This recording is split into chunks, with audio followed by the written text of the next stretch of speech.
Question about human architecture, if you want to call it that. Everybody looks at the world through their own lens. I'm a software engineer, so I think about things in terms of requirements and design.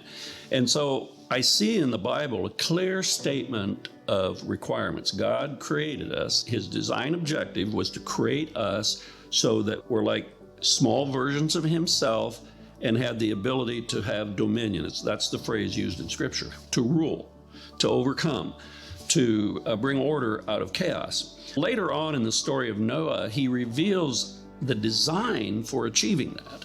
And the design is really four components. It is the actions we take are fed by what we imagine we want. What we imagine we want comes from our reasoning, our mind, what we've learned, and what we pursue comes from our desires. So you end up with this four-stage thought process. I want something, I think about how to pursue it, imagine the solution, and I act on it. And the truth is those things really interact with each other all of the time because I act on it and then I realize I can't get it, so I modify what I want. And so these four stages are deeply integrated.